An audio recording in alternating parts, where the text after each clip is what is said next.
Muy buenas tardes. En el marco de la sesión del Consejo de Ministros, tendremos la conferencia de prensa del señor Presidente de la República, Martín Vizcarra Cornejo. Muy buenas tardes. Hoy estamos en una reunión más del Consejo de Ministros. Desde el día 6 de marzo, en que se anunció el primer caso de el COVID-19 coronavirus en el Perú, estas reuniones de Consejo de Ministros que ordinariamente se llevan una vez por semana los días miércoles, son continuas. Estamos prácticamente en reunión permanente porque el caso amerita estar siempre tomando conocimiento de la evolución de la enfermedad y las respuestas adecuadas, convenientes y oportunas que como gobierno tenemos que dar a la misma. Hoy ya estamos 23 de abril. Han pasado 39 días desde que se inició el estado de emergencia y un poco más aún desde que se dio el primer caso positivo en nuestro país. Fue un viernes, lo anunciamos también aquí en Palacio de Gobierno, recuerdo ese día. En todo este tiempo, esta enfermedad compleja, dura, agresiva con los seres humanos, ha dejado un rastro de dolor, de pena, de angustia en toda la población, pero más aún en 572 familias, porque desde el inicio hasta la fecha son 572 personas que han perdido la vida producto del COVID-19 en nuestro país.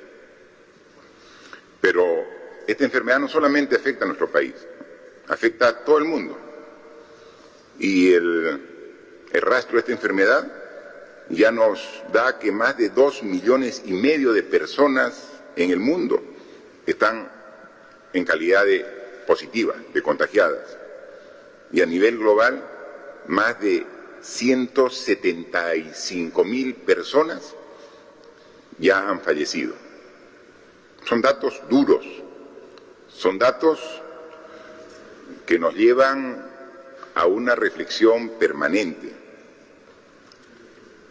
Las cifras que tenemos aquí al día de hoy es que el Perú ya ha muestreado más de 185,000 personas, exactamente 185,238, y de los cuales 20,914 son personas positivas al COVID-19. Hay que aclarar que esta es la suma de las dos pruebas que hacemos, prueba molecular y la prueba rápida. Y de las 20,914 personas en condición de positiva, 10,808 son fruto de la evaluación molecular y 10,106 de la prueba rápida. Siempre dijimos que eran complementarias, que una prueba no reemplaza a la otra. Pero ven lo importante, 10,000 personas identificadas por la prueba rápida, que si no hubieran recibido esta evaluación, estarían quizás confiadas sin saber que ya eran portadoras del virus y no teniendo los cuidados que corresponden. Porque como sabemos, este enemigo silencioso en muchos casos es asintomático. A muchos de los que lo tienen no presentan ningún síntoma. Y eso lo hace aún más peligroso, porque genera confianza en la gente para seguir contagiando. Sería fácil tener cuidado de una persona que muestre claros síntomas, ¿no? Y entonces tendríamos el cuidado correspondiente. Pero un porcentaje importante de personas contagiadas con el COVID-19 no tiene síntomas, no tose, no hace fiebre, no tiene malestar, pero contagia. Y eso ha dado lugar a que ya tengamos más de 20.000 casos positivos y que de ellos 2.786 se encuentren en condición de hospitalizados. En las diferentes instituciones de servicio de salud, 961 en salud, 854 en el MINSA, 746 también en clínicas privadas y 225 en las instituciones de salud de las Fuerzas Armadas y la Policía Nacional del Perú. Muchos de ellos en Lima, donde es la mayor cantidad de personas hospitalizadas, pero también distribuidas en casi todas las regiones del Perú. Y de ellos tenemos que hasta la información actualizada, 572 personas han fallecido.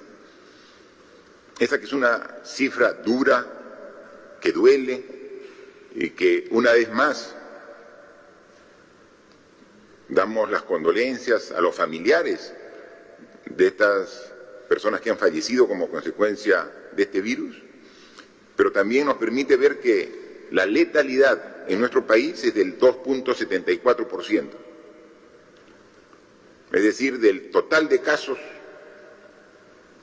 identificados como positivos, que son 20.914, el 2.74% de ellas ha fallecido a pesar del esfuerzo que se ha puesto en las diferentes instancias de la enfermedad. Y como dimos los datos a nivel mundial, con más de 2,5 millones de personas positivas y 175.000 en condición de fallecida a nivel mundial, vemos que el porcentaje de letalidad es del doble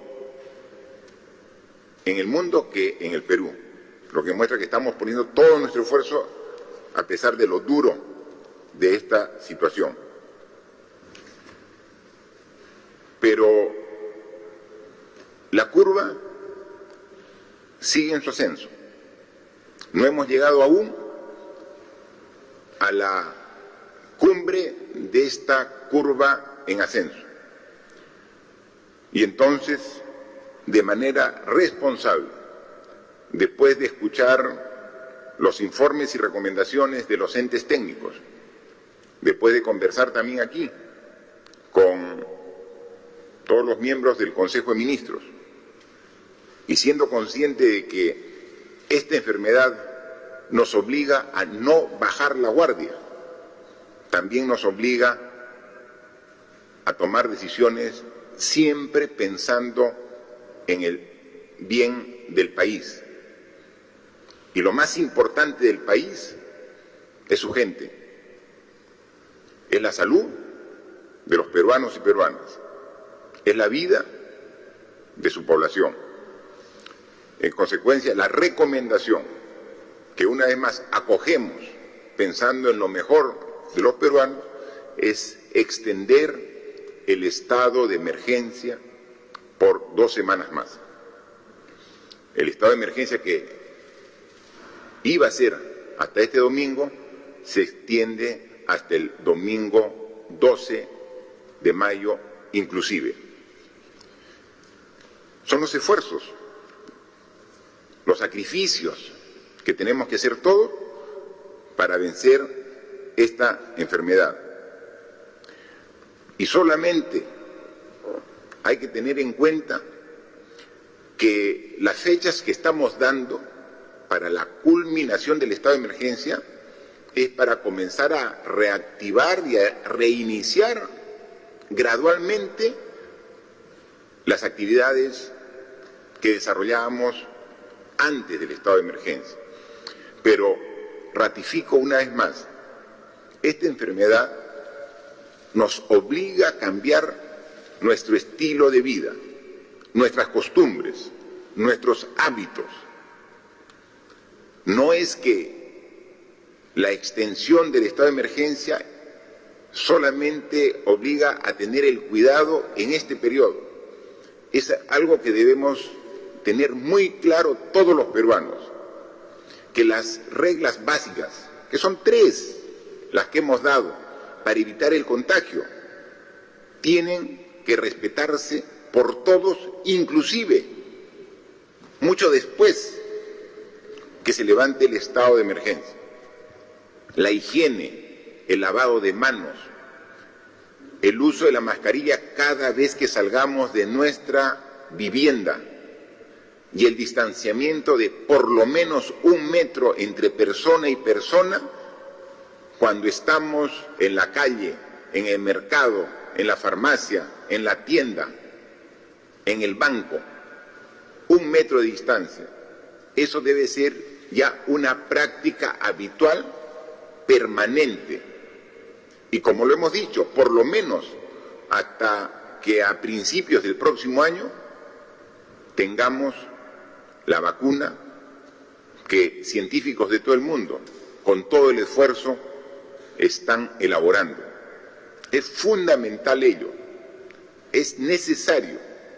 Mantengamos ese tipo de actitudes ahora, mañana y en los próximos meses para poder seguir combatiendo de manera adecuada este virus. Yo veía el día de ayer en un medio de comunicación escrito sobre una encuesta que se había hecho a todos los peruanos. Y los peruanos decían, conscientes de la situación actual,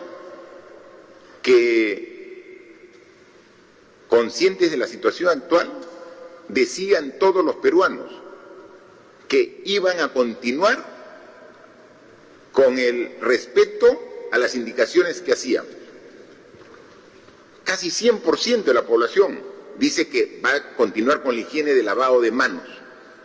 Casi 100% de la población dice que va a respetar la distancia social. Casi todos manifiestan que van a continuar con el uso de mascarillas. Lo único que les pedimos es que eso que manifiestan lo cumplan, que lo hagan efectivo en su accionar diario. Ya hemos generado en conciencia de la necesidad de respetar ese tipo de actitudes. Ahora cumplámosla así, de manera estricta, para poder combatir esta difícil y compleja enfermedad. Aclaro, la extensión del estado de emergencia es por 2 semanas. Concluye el domingo 10 de mayo. Creo que una confusión de cifras, hablé del 12. Son 2 semanas, concluía este domingo y son 2 semanas concluyendo el domingo 10 de mayo, que precisamente es el Día de la Madre. Y cuánto quisiéramos estar cerca a la madre ese día tan especial. Y tenemos que hacer también el sacrificio. ¿Cuántas fechas importantes estamos pasando en este estado de emergencia que nos obligan a estar lejos de nuestros seres queridos? Pero también por ellos lo hacemos. Por ellos tenemos que ser responsables y tenemos que hacer un esfuerzo adicional porque estamos en la etapa más difícil de la enfermedad. Pero sin embargo, también, como ha calculado el propio ministro de Salud con su equipo de profesionales, no haber tomado estas medidas que iniciamos hace 39 días hubieran ocasionado una pérdida de vidas muchísimo mayor. Nosotros lamentamos estas 572 personas que han fallecido. Vemos países que tienen sistemas de salud muy superior al nuestro, que cuentan por miles y pasan los 10.000 fallecidos en un periodo similar de la enfermedad que venimos sufriendo todos en conjunto. Las proyecciones dicen que no haber tomado este esfuerzo de todos desde un inicio, hace 39 días, podría estar generando que hoy día en el Perú estuviéramos contando por decenas de miles los fallecidos a consecuencia del COVID-19.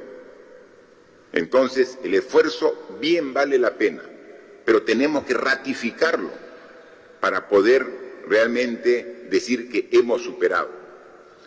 Para ello, tenemos que contar con algún tipo de acciones. Somos conscientes de que el daño que hace este virus no solamente es en la salud de las personas, también es un daño que hace en su conjunto a toda la sociedad, que limitado de poder salir a realizar las actividades que generen los ingresos correspondientes a las familias peruanas, tienen que ahora pasar por restricciones, por necesidades, que en algo queremos también atender. Por eso es que el día de hoy también hemos conversado aquí en Consejo de Ministros y hemos aprobado un concepto diferente para considerar a una mayor cantidad de hogares en un apoyo económico por efecto de este virus que afecta a todo el Perú. Yo quisiera que vean ustedes en pantalla un cuadro que resume el esfuerzo que estamos haciendo los países de la región, de Sudamérica, los que están haciendo esfuerzo económico para atender a su población.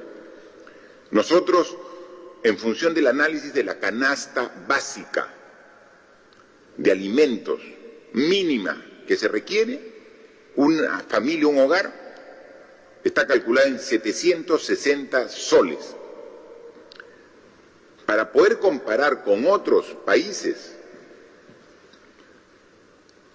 la ponemos en una cantidad constante que es en dólares. 760 soles equivalen a 223 dólares.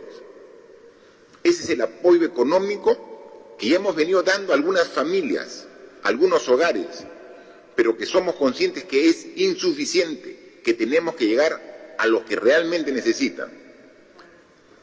En Argentina, por ejemplo, el apoyo económico está por el orden de los 151 dólares, en Brasil 113, en Chile 58, en Colombia 41 dólares.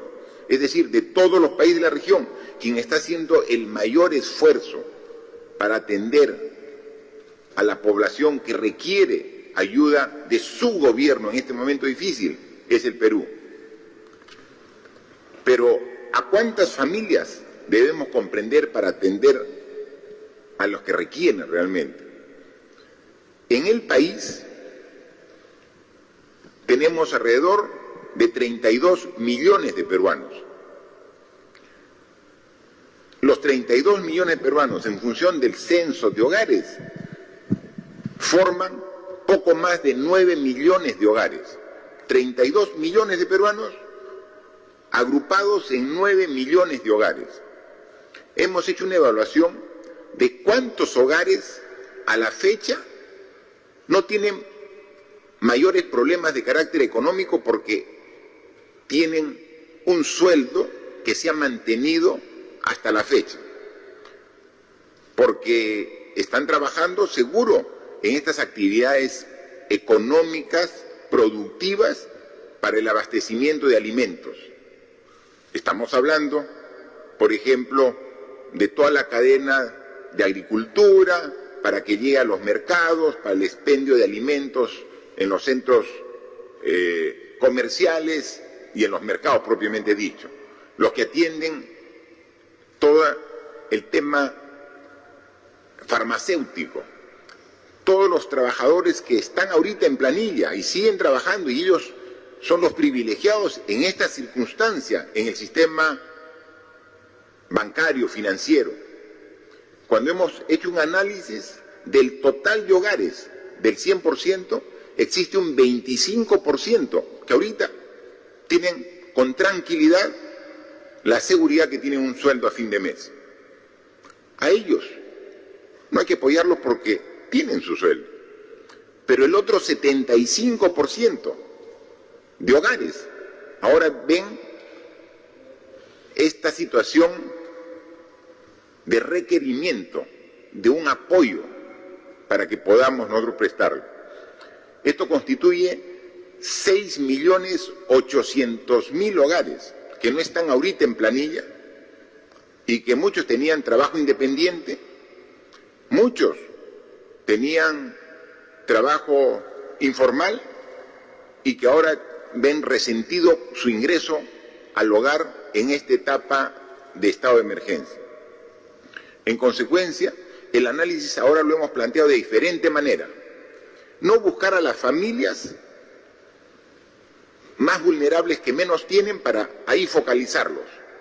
Nos quedábamos cortos y eso lo hemos evidenciado. Ahora tenemos que ver el total de familias y excluir a las que están con sueldo. Nos quedan 6.800.000 hogares. A ellos hemos dispuesto que el Ministerio de Economía y Finanzas asigne el bono de 760 soles. En algunos casos ya hemos comenzado, pero todavía de manera parcial. A través del MIDIS hemos dado solo 380 a 2.200.000 familias. Tenemos que completarlo, pero tenemos que hacerlo ya. A través del Ministerio de Trabajo hemos dado un bono de 380 soles, un bono económico, a 525.000 trabajadores independientes. Pero si vemos 2.200.000 y sumamos 500, tenemos 2.700.000, donde un apoyo parcial, 50%. A ellos hay que completarles el 100% y llegar a estos 6.800.000 hogares con los 760, para que todo hogar tenga este respaldo para esta etapa de transición que queremos llegar, para que gradualmente podamos iniciar las actividades económicas de todas las regiones del país. El monto total de este esfuerzo representa más de 5.000 millones de soles. Pero tenemos que hacer ese esfuerzo porque es el momento de atender a las familias que ahora responsablemente tenemos en esta última etapa de respetar la cuarentena para lograr que por fin comience a bajar la cantidad de personas afectadas por el COVID-19.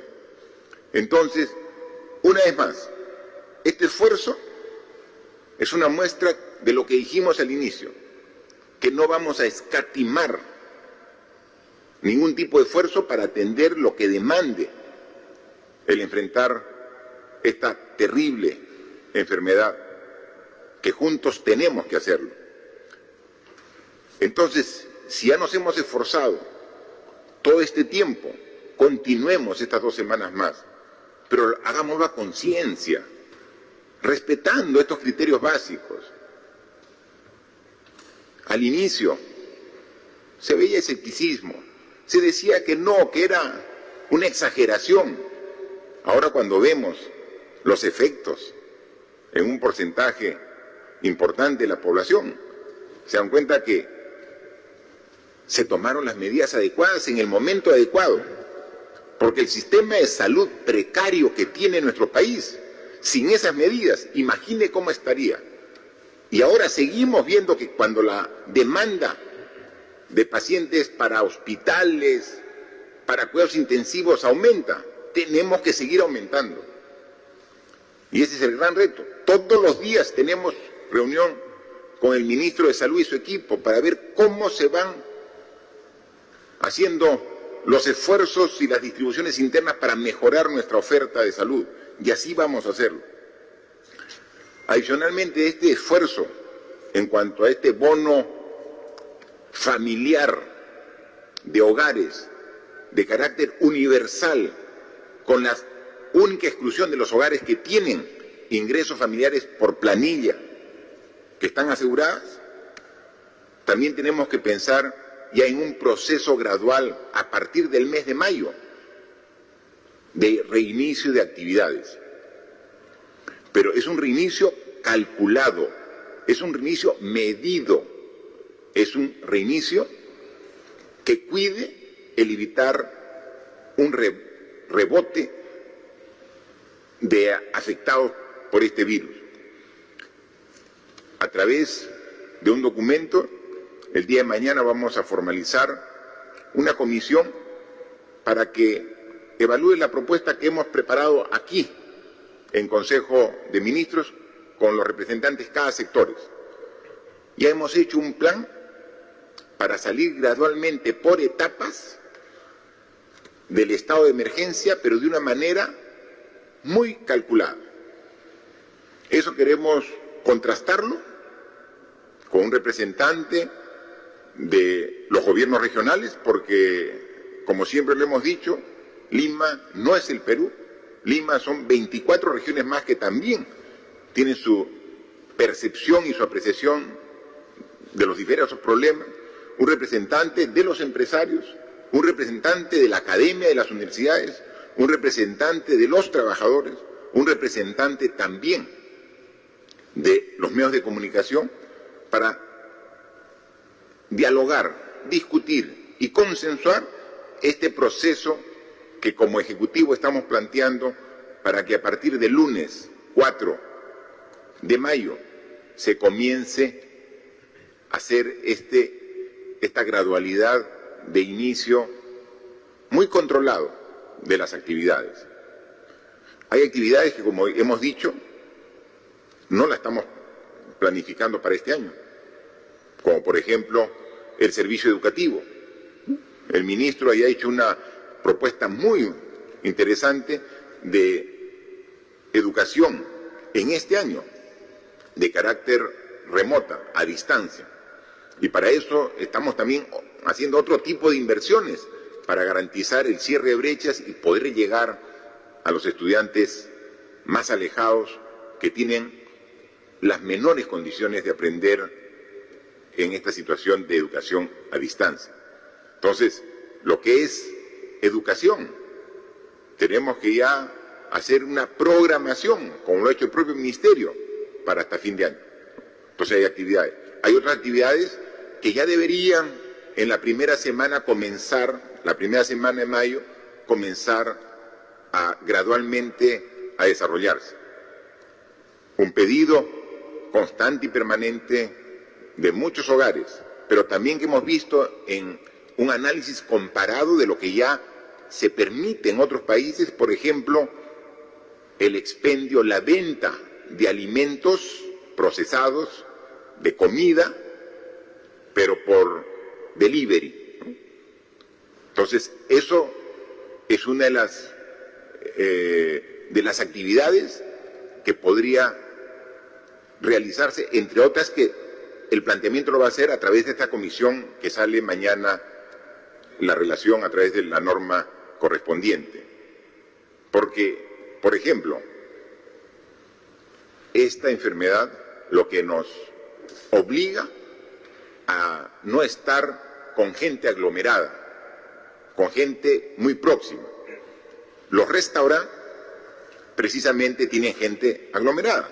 Entonces, un restaurante no puede funcionar de esa forma, con la presencia física, pero sí podrían vender sus alimentos, sus productos, por delivery. Eso sí podría hacerlo, pero siempre y cuando garantice el cumplimiento de un protocolo que cuide al personal que trabaja en el restaurante y que cuide el traslado hasta el domicilio que lo requirió. Doy un ejemplo, pero hay varios más que son los que se van a desarrollar y que ya están planteados después de bastantes días de trabajo de los equipos de cada sector para que ello pueda trabajarse y poder aprobarse, y a través de un protocolo en la cual obviamente está el Ministerio de Salud integrando este equipo, pueda asegurar el retorno gradual de actividades a partir de la primera semana de mayo. Decirle adicionalmente que Para un tema adicional y complementario, vamos a pedir facultades legislativas en materia tributaria y financiera al Congreso de la República. Nosotros, al inicio de esta enfermedad, como ustedes saben, pedimos al nuevo Congreso facultades legislativas y nos las fue otorgada. Pero el alcance de estas enfermedades, de esta enfermedad por lo grave que es, requiere que complementemos este pedido de facultades con algún tema específico en tema tributario. Porque lo que se pretende en este momento difícil es que haya una real solidaridad de todos los peruanos. Y hay peruanos que pueden apoyar al resto de sus connacionales, al resto de sus compatriotas. Pero para eso se requiere una norma de carácter de ley cuya facultad no la tenemos. Vamos a pedirlo para que de esta forma, y esperamos y no dudamos, que en el corto tiempo podamos generar una norma que también va a ayudar en el enfoque que estamos dando. Así que estamos en un proceso, en parte de la situación, del proceso de la enfermedad, difícil. Pero es ahí donde pedimos, una vez más, la unidad de todos los peruanos. Al inicio de la enfermedad, al inicio de esta pandemia, pedimos el apoyo. Y recibimos mucho apoyo de todos los actores políticos, de todos los actores sociales, de todos los gremios. Muy bien. Pero ese apoyo se requiere en los momentos más difíciles. Es fácil estar de acuerdo cuando la enfermedad, la pandemia, está recién empezando y no requiere todo el esfuerzo de los peruanos. Es ahora donde tenemos que ver quiénes quieren apoyar realmente para salir de esta difícil situación y quiénes solamente tienen una expectativa de mirar las cosas desde fuera y no comprometerse con la lucha que nos convoca a todos. Hemos agradecido y lo hemos dicho. Aquí hay personas que están en primera línea. El personal de salud, los médicos, las enfermeras, todo el personal de salud, primera línea. Nuestros agradecimientos a ellos. Primera línea, los policías, los miembros de las Fuerzas Armadas, en primera línea. Y esto es muy bien, pero es la primera línea. Solo con ellos no es suficiente. Si vamos a pensar que esta guerra la ganamos solamente con la primera línea de combate, no va a ser posible. Tiene que ser todos los peruanos. Todos tenemos que comprometernos. Y el compromiso se hace realmente evidente cuando se requiere. Dijimos que esta era una maratón, no era una carrera de 100 metros planos. Tiene que haber resistencia. Y ahora estamos en la etapa donde requerimos la resistencia de todos los peruanos. El apoyo, la solidaridad. En ese momento nos encontramos. Y es ahí donde nuevamente tiene que salir nuestra fibra más honda, más profunda, de amor a la patria, de amor a la familia, de amor a la sociedad, para preservar el país que todos queremos. Esto va a pasar, y cuando pase vamos a tener las mejores condiciones de nuevamente trabajar por nuestro futuro. Pero es el momento ahora, el momento difícil, donde requerimos la responsabilidad y el compromiso de todos los peruanos. Estoy seguro que vamos a contar con todo su apoyo, como siempre ha sido la característica de los peruanos en los momentos más difíciles. Yo agradezco siempre a los medios de comunicación que tienen a bien hacernos preguntas, interrogantes, que quedamos a su disposición.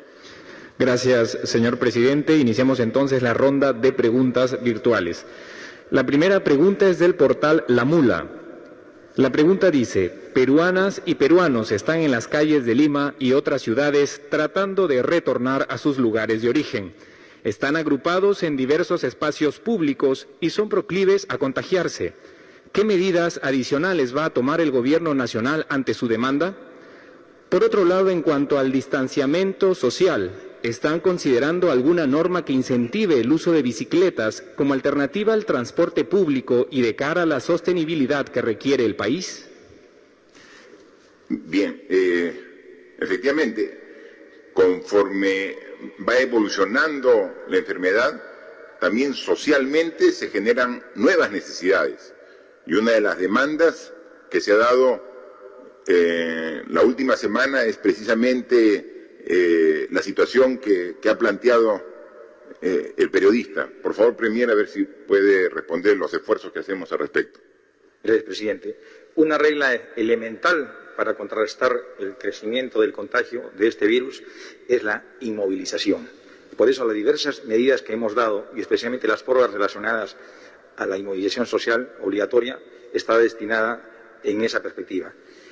El virus se mueve con las personas y por eso también tenemos que reconocer en estos momentos lo que es la labor tesonera de gobernadores, de alcaldes, que indistintamente en todo el país han coayudado a fortalecer esta labor de la llamada inmovilización social.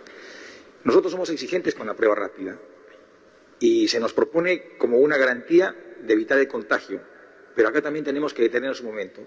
La prueba rápida nos da una respuesta inmediata. Puede hacer que la persona que supere una prueba rápida más adelante pueda prosperar el contagio. Y más aún, aquellas que a través de la prueba rápida salgan negativas, más adelante en su organismo puede cultivarse el virus. A efecto de ello, insistimos, y ahí tenemos que ayudarnos, tanto autoridades como ciudadanía, a evitar la movilización. Es nuestro deber como gobierno velar por el bienestar de todos los peruanos y en estas circunstancias por la salud de los peruanos. Pero también entendemos la legitimidad que tienen distintos ciudadanos de exigir la vuelta a sus regiones. Y atendiendo a ello es que hemos dado dispositivos. Y estos dispositivos enmarcan 3 consideraciones que no deben soslayarse de ninguna manera. La primera, que debemos facilitar, atender como prioridad a las personas de alta vulnerabilidad. La segunda, que tiene que hacerse necesariamente en coordinación con los gobiernos regionales, porque hay que hacer seguimiento a las personas que finalmente pudieran retornar a sus regiones. Y la tercera es que este tránsito a las regiones tiene que ser planificado y ordenado, porque las personas que lleguen a sus regiones tienen que estar sometidas a una regulación de cuarentena. Y obviamente esto no puede escapar de la capacidad de control que tienen que asumir los gobernadores regionales. Por eso sugerimos que esto sea de manera ponderada. Y hago extensivo mi observación porque los gobiernos regionales, en la mejor intención de poderse ordenar, a través de las redes sociales, difundieron un padrón para que pudieran indistintamente inscribirse. Y de todas las regiones a la fecha, se han inscrito 167.856 personas. Es decir, potencialmente tenemos 167.000 personas que pudieran volver a sus respectivas regiones. El día de hoy, atendiendo a la habilitación normativa que dimos en su oportunidad, a la fecha relacionado a 10 regiones, ya han retornado vía terrestre o vía aérea 3.579 personas. El día de hoy, con precisión, son 1.621 personas que van a retornar por vía terrestre y vía aérea y corresponden a 7 regiones. Estamos en un permanente seguimiento en el llamado Comité de Crisis, que es parte de la Comisión Multisectorial que en su momento el señor presidente instituyó, y se ha determinado que no puede retornar persona si es que previamente no sea sometida a la prueba rápida. Lo segundo, que esto tiene que ser ordenado. Y tenemos una media de 800 pruebas rápidas, no se puede hacer más. Y son 800 pruebas rápidas por día, son 800 personas las que pudieran retornar a sus regiones de manera planificada. Lo segundo, insisto una vez más, una vez retornados a sus lugares, necesariamente tienen que hacer una cuarentena o seguimiento a una cuarentena que ya es responsabilidad de los gobernadores regionales. Asimismo, también un argumento bastante sostenido es que muchos quieren retornar por sus condiciones socioeconómicas bastante delicadas en estos momentos. A efecto de ello, el señor presidente acaba de anunciar del bono familiar universal, que es un dispendio económico importante que tiene que ayudarnos a que las personas no acudan a una corriente masiva de desplazamientos al interior del país. La respuesta que estamos dando a contrarrestar el contagio es una respuesta de Estado. Y en esa respuesta de Estado todos tenemos que sentirnos involucrados. Estado no solamente es el Gobierno nacional, son los gobiernos regionales y los gobiernos locales, pero Estado también son los ciudadanos y tienen que ayudarnos a que este enorme esfuerzo de inmovilización que se han hecho en estas últimas prolongadas semanas se mantenga. Se ha dispuesto una inmovilización por 2 semanas más hasta el domingo 10 de mayo. Y obviamente sería poco productivo si es que no nos alineamos a las disposiciones que está librando el Gobierno. Y la premisa básica, reitero una vez más, es evitar todo tipo de movilización social. Pero también me permito hacer una invocación a la ciudadanía. Las autoridades, indudablemente, tenemos una responsabilidad, pero los ciudadanos también. Tenemos que organizarnos. Voy a hacer uso de un mensaje muy usual en estas últimas semanas. Esto es una guerra, y la guerra la ganamos todos. Por consiguiente, todos tenemos que sentirnos involucrados, las autoridades y también los ciudadanos, a través de juntas vecinales, comités barriales, ayudarnos. Hoy más que nunca tiene que resurgir el lado más sensible de todo buen peruano, que es su solidaridad, que es ese espíritu humanista de poder ayudar al prójimo. No hay comida, hay desatención en salud, no hay abrigo, todos tenemos que ayudarnos. Estamos haciendo grandes esfuerzos, disponiendo de todos los recursos que se tengan para poder a consideración de todos los peruanos, pero somos conscientes que es insuficiente. Será suficiente en la medida en que todos los peruanos nos sintamos de una u otra manera comprometidos. Y a efecto de ello, presidente, mi reflexión final es que hagamos un esfuerzo adicional. Esto no ha concluido, seguramente vienen semanas bastante complicadas, pero estaremos fortalecidos si respondemos a este contagio de manera unida y consensuada como buenos peruanos. Gracias, Premier. La pregunta también consideraba un aspecto referido a la movilidad alternativa. Por favor, el ministro de Transportes y Comunicaciones, si puede responder. Gracias, presidente. Efectivamente, a través de la Autoridad de Transporte Urbano de Lima y Callao, asimismo como la Dirección de Promovilidad, que tiene la competencia a nivel nacional, han preparado una estrategia de movilidad urbana que permita los cambios de los patrones de movilidad de las personas. Y en tal sentido, en esta oportunidad permite también fomentar el uso de las bicicletas, y sobre todo las bicicletas populares, a efecto de permitir que los sectores de menores ingresos de la ciudad puedan acceder a estas bicicletas populares y se puedan movilizar hacia su centro de trabajo, hacia los hospitales, hacia las escuelas. Entendemos que tenemos que ofrecer como Estado alternativas de desplazamiento a las personas y que permita, en cierta manera, poder no ir utilizando los sistemas de transportes masivos, dado de que vamos a continuar con estas medidas de distanciamiento social, cumpliendo los protocolos de salud. Y en tal sentido vamos a implementar a través de la Autoridad de Transporte Urbano, a través también de Promovilidad, en estos planes, en esta estrategia de cambio de movilidad urbana para las personas, carriles exclusivos en la ciudad, que permitan el uso de las bicicletas. Y en tal sentido están trabajando en constituir ejes de desplazamiento que permitan conectar a través de las bicicletas en distancias cortas de menos de 7 kilómetros y permitan movilizar a las personas y conectar los hospitales, las escuelas, los colegios, los centros de abastos, de una manera de un cambio de aptitud, ¿no? Un cambio del concepto de movilidad urbana en la ciudad y también en las regiones, que serán replicados posteriormente a través de este organismo del Ministerio de Transporte, que es de Promovilidad, y de así ir obviamente generando un cambio de cómo la ciudad se va a movilizar en las ciudades intermedias, en la capital, usando estos sistemas de las bicicletas, usando estos carriles exclusivos y cumplir de esta manera las indicaciones del Ministerio de Salud, ¿no? Gracias. Muchas gracias. La siguiente pregunta es de Latina. Esta mañana hemos sido testigos de cómo policías y sus familiares hacen una larga cola en el Hospital Augusto B. Leguía, clamando que les hagan prueba para COVID-19. Muchos de ellos ya están con los síntomas y están a la intemperie en la calle. ¿Qué se va a hacer con ellos y con los efectivos de provincias que también están padeciendo la falta de atención médica? ¿No sería mejor habilitar otra torre de la villa solo para atender a policías y militares? También hemos visto que las morgues o mortuorios de los hospitales de provincias e incluso los de Lima ya han colapsado. ¿Cómo revertir esta situación? Bien, por favor, el ministro del Interior, para que responda a esta pregunta. Muchas gracias, presidente. Yo quiero informar al país de que la Policía Nacional la constituyen 130.000 efectivos. De los 130.000, 80.000 están dedicadas a labor operativa, a controlar las calles con la Fuerza Armada. De estas personas se han contagiado alrededor de 1.300, que constituye el 1.6. Pero al mismo tiempo, como Estado, estamos respondiendo porque hasta el momento han sido testeados con la prueba molecular o la prueba rápida 24.000 efectivos.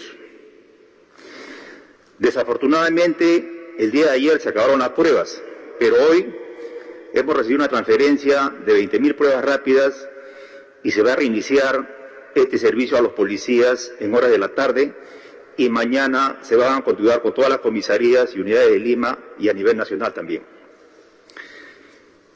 Estamos haciendo como gobierno todos los esfuerzos necesarios y por eso el sector interior está adquiriendo 80.000 pruebas moleculares y 120.000 pruebas rápidas que van a llegar la próxima semana, porque entendemos de que este virus ha llegado acá para quedarse por largos meses y la policía como la Fuerza Armada constituyen la primera línea de acción en esta guerra que estamos librando. Y por eso los policías, todos los policías van a ser testeados, sin excepción, porque esta situación va a ser recurrente y la exposición que hacen los policías al hacer la contención social los expone a pesar que están protegidos. Hemos adquirido 50 millones de soles en guantes, mascarillas, desinfectantes, gel, equipos biomédicos, equipo de protección especial, pero no es suficiente. Nosotros tenemos el compromiso de seguir protegiendo hasta a nuestra primera línea de acción. Estamos tensionando todas nuestras fuerzas, haciendo convenios con clínicas privadas, implementando más habitaciones para contagiados en otros lugares del país. Pero yo quiero lanzar un mensaje a los policías nacionales. Hemos librado guerras similares en el pasado. Es hora de demostrar de qué madera están hechos los policías de corazón. Yo sé que son momentos complicados, pero tengan la tranquilidad que este gobierno no los abandona. No hagan caso a voces apocalípticas, a voces pesimistas. Vamos a salir de este problema. Van a estar protegidos, están siendo protegidos. Y con esto quiero una vez más renovar el compromiso que tenemos. No va a haber policías que estén abandonados por este gobierno, a pesar de todas las complicaciones que se presenten en el momento. Vamos a salir de esto, confíen. Mañana empieza nuevamente el testeo de pruebas rápidas en Lima y a nivel nacional. Muy bien, ministro, y efectivamente la ratificación del gobierno de apoyo a policías, a miembros de las Fuerzas Armadas, a la primera línea de todo el personal de salud. Lo reconocemos. Es tal la complejidad de esta enfermedad que puede ser que en algún momento rebase la capacidad de respuesta. Y vemos las imágenes. Y también nos indignan como a cualquier ciudadano. Inmediatamente llamamos a ver qué pasó, qué hay que corregir, qué hay que modificar. Pero la voluntad es el respaldo permanente. La posición del gobierno es atender no solamente las necesidades de la población, sino principalmente de los que atienden a la población. Y entonces Claro, hay una también propuesta en la consulta. Y la Villa Panamericana, claro, estamos actualmente habilitando 2 torres más. Y hay policías incluso que han ido para que cuando son dados positivos, así no tengan un síntoma complicado de su enfermedad, puedan estar bajo protección de personal de salud. Estamos en plena habilitación de 2 torres más, que en los próximos días estará habilitado, y obviamente es para la población en general, pero también a la población de primera línea, como son estos casos, los policías que están ahí poniendo la cara en esta guerra tan compleja que estamos enfrentando, no solamente los peruanos, sino la humanidad en su conjunto. La siguiente pregunta es del diario El Comercio. Sobre las camas UCI, médicos incentivistas señalan que ya no hay camas para atender a más casos COVID en Lima Metropolitana. Por ejemplo, esta semana murió un señor que esperó 2 semanas por una de estas en un hospital de Villa El Salvador. ¿Nos pueden señalar si efectivamente ya no hay camas UCI para COVID en Lima Metropolitana? En todo caso, ¿dónde se implementarán las que se ofrecieron? 13.000 peruanos continúan varados en el extranjero y a varios les han dicho que se han suspendido los vuelos de repatriación. ¿Es así? Y de no serlo, ¿cuándo podremos conocer el cronograma de repatriación que anunciaron a fines de marzo? Bien, son 2 preguntas. La primera para el ministro de Salud y la segunda para el ministro de Relaciones Exteriores. Gracias, presidente. Muy buenas tardes. Como se ha informado, el Ministerio de Salud, conjuntamente con los otros servicios de salud del país, de salud de las Fuerzas Armadas, las Fuerzas Policiales y con la participación del sector privado, ha construido por primera vez una plataforma única de información acerca de las capacidades instaladas con las cuales contamos. Es por esta plataforma, que actualmente incluye 212 hospitales públicos y clínicas privadas, que podemos tener la cifra completa, que se actualiza casi todos los días, de cuántas unidades de cuidados intensivos o camas de unidad de cuidados intensivos y camas de hospitalización tenemos disponibles en el país. El día de hoy tenemos 656 camas de unidad de cuidados intensivos, de las cuales 467 se encuentran ocupadas, 189 se encuentran disponibles. Esto es una cifra promedio. En algunos lugares, por supuesto, la capacidad instalada está llegando a su límite, mientras otros lugares donde la epidemia todavía se encuentra en sus fases iniciales, hay muchas más camas de cuidados intensivos disponibles. La posibilidad de usar una cama u otra durante el día o durante la noche depende de la interacción entre los distintos prestadores que regularmente no trabajaban juntos y hoy día nos estamos entendiendo cada vez mejor. Cada uno tiene sus protocolos, sus fichas, sus formas de pago. Incluso en la última semana hemos aprobado un decreto de urgencia a través del cual se habilita el intercambio prestacional, la posibilidad de que toda persona, independientemente de quién sea su asegurador, el SIS, el Salud o un seguro privado, pueda atenderse en otro servicio, ya sea privado de salud o del Ministerio, la cual era una de las principales barreras para poder utilizar el sistema en todo su potencial. Quisiera aprovechar adicionalmente este momento para anunciar que hemos, vía una iniciativa también público-privada, estamos tratando de cubrir la demanda de atención de consulta externa, que está en este momento limitada porque el primer nivel de atención, tanto público como privado, sufre limitaciones por la movilidad o por la limitación de personal. Desde el 13 de abril, la plataforma 113 del Ministerio de Salud ha realizado 4.500 atenciones vía la teleconsulta y eso está disponible a través del número 113. A su vez, el día de ayer debido a la gran demanda que estamos teniendo en todo el país, hemos declarado la alerta roja en todos los establecimientos de salud para poder movilizar a los recursos humanos, que es el principal recurso para poder ofertar el servicio.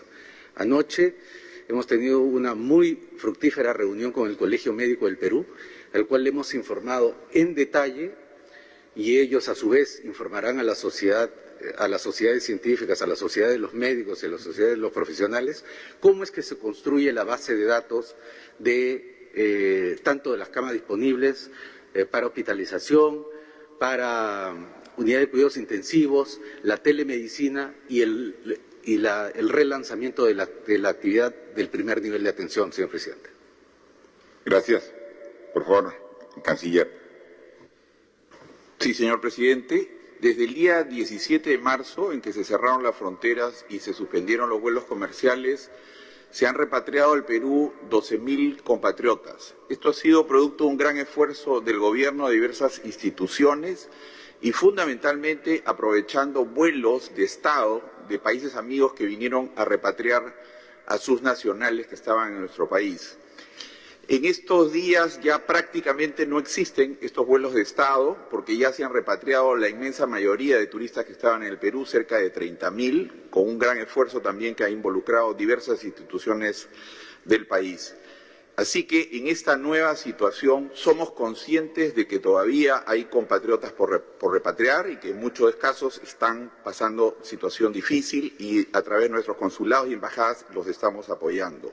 En este contexto tenemos que ser mucho más creativos, tenemos que encontrar fórmulas donde pueda haber algún tipo de cofinanciamiento, trabajar con otros países que también tienen varados. Este es el caso, por ejemplo, de Sudáfrica, donde hay compatriotas hace mucho tiempo que están esperando para retornar a nuestro país. Estamos trabajando con la Embajada Argentina, también posiblemente con un grupo de compatriotas mineros que están en Zambia. O sea, tenemos que trabajar estas fórmulas creativas. Estamos en una etapa mucho más difícil, por esto que he señalado, pero no hemos bajado la guardia. Seguimos trabajando, señor presidente. Muy bien, gracias. Por favor, la siguiente. La siguiente pregunta es de RPP. Diversos medios de prensa hemos evidenciado que estas preguntas, sorteadas al menos una hora antes de sus conferencias, no pueden abordar los temas sobre los que usted expone.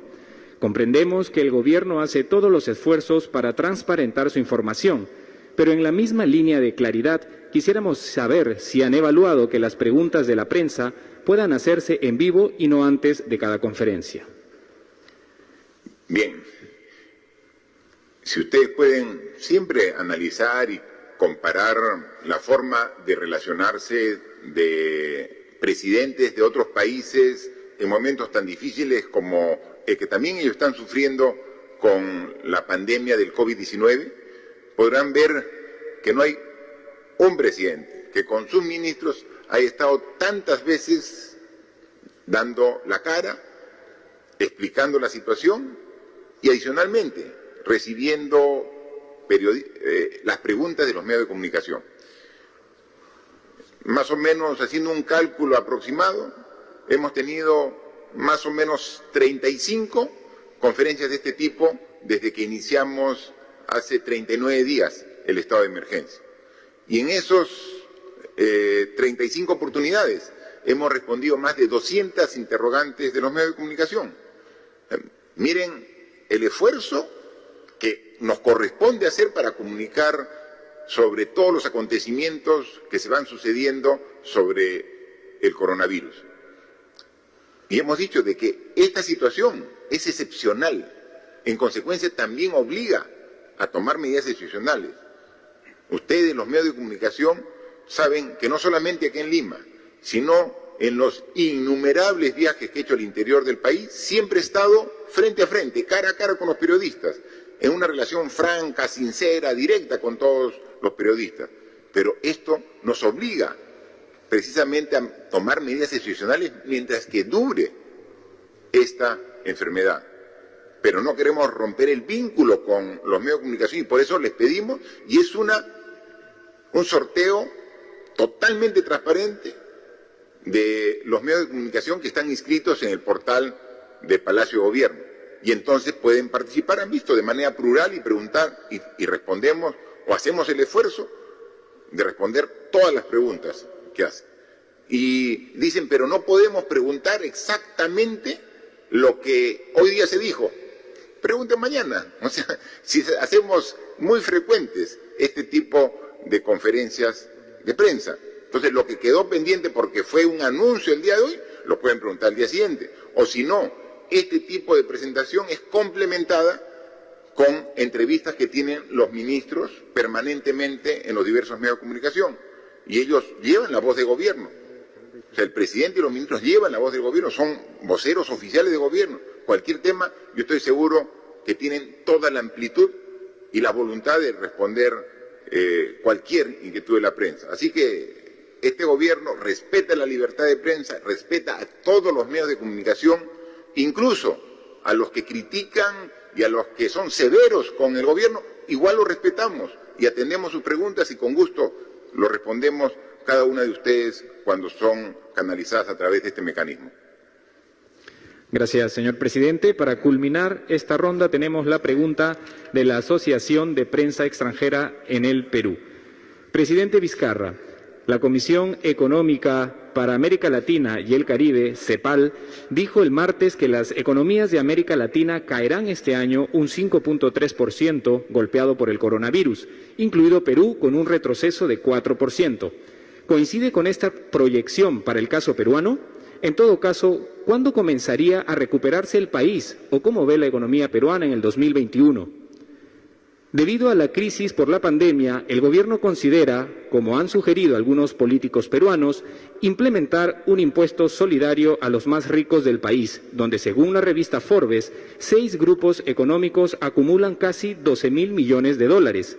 Esto es poco menos de la mitad de todo el dinero del estímulo económico que está ejecutando Perú para combatir los efectos del coronavirus.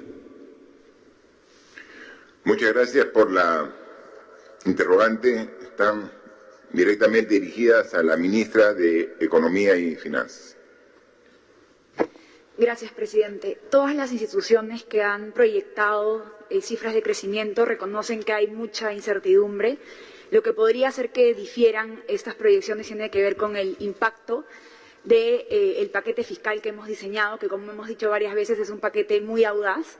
De hecho, ya se ha difundido en varios medios de comunicación que la primera subasta que ha realizado el Banco Central para Reactiva Perú ha sido muy exitosa, con las tasas de interés real de los préstamos serán cercanas a cero.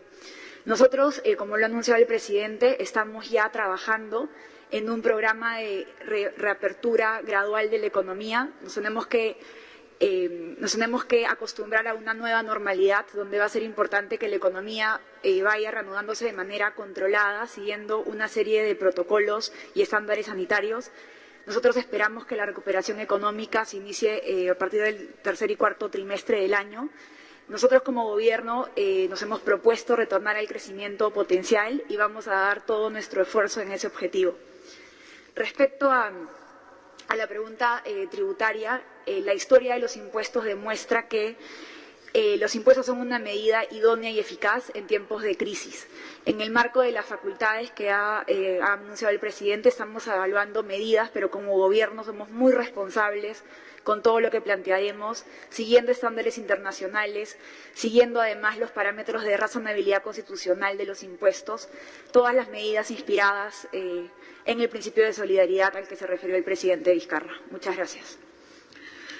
Sí, para eso estamos ya trabajando el pedido de facultades legislativas al Congreso de la República e inmediatamente ya simultáneamente vamos a estar preparando el decreto legislativo porque no hay tiempo que perder. Tenemos que actuar en todos los aspectos de manera simultánea y este es un aspecto que no debemos dejarlo de lado. Es sumamente importante demostrar la solidaridad de los que más tienen con los que menos tienen. Lo estamos haciendo como gobierno, lo estamos haciendo un gran esfuerzo. Más de 5.000 millones aquí en este bono familiar universal. Sabemos que lo más difícil de este bono es la operatividad del mismo, porque está la decisión tomada, está el presupuesto asignado, están las familias, hogares determinados.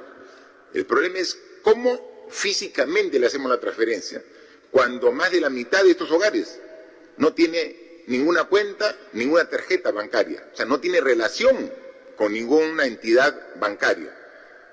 Sería fácil agarrar y tener un listado de cuentas y simplemente una transferencia directamente a cada una de estas cuentas. No, aquí tiene que ser una transferencia mucho más manual, donde tiene que ir a recoger en muchos de los casos. Entonces, la decisión está tomada, hay la voluntad, y porque tenemos conciencia que si no apoyamos a las familias que realmente requieren en este momento difícil, estamos dejando en alto nivel de vulnerabilidad. Entonces tenemos que apoyarla.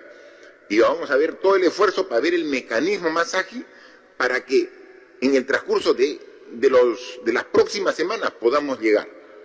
El esfuerzo que ya lo empezamos con algún tipo de bono, que es de más de 5.000 millones, solamente hemos avanzado 1.000. Y eso tenemos que ser pues autocríticos. Es decir, debemos ser más rápidos. La gente, cuando tiene hambre, el hambre no espera. Y hay veces, tu propio hambre te lo puedes aguantar, pero no el de tu hijo. Y entonces ahí tenemos ahí el dinero, tenemos el presupuesto, tenemos que llegar más rápido a las familias. La burocracia, los enormes problemas al interior de la propia administración pública a veces demora más de lo que debiera.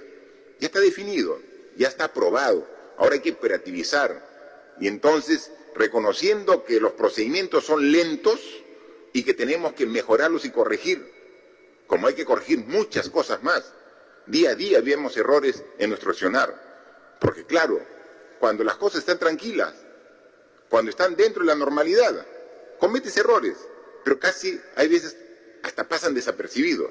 Pero cuando llegas a situaciones extremas como las que estamos llegando aquí y en todas partes del mundo, es ahí donde se evidencian más tus debilidades.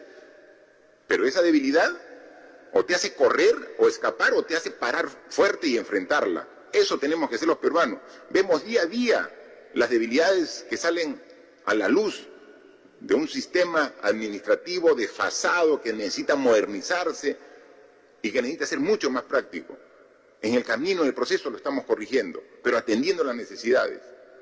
Entonces, entre más problemas tengamos, tenemos que ser más creativos para encontrar solución a los problemas. Pero adicionalmente, además de creativos, tenemos que poner más fuerza para enfrentar a los problemas que se ponen más difíciles. Vamos a llegar con este bono. Es difícil la operatividad. Hemos aprendido en estos bonos que se han demorado y hemos ido entregando. Pero cada vez que nos demoremos un día o una semana en la entrega de ese efectivo, de ese bono económico, pensemos que hay familias que están esperando para satisfacer sus necesidades básicas elementales. Ahí tenemos que redoblar esfuerzos para trabajarlo.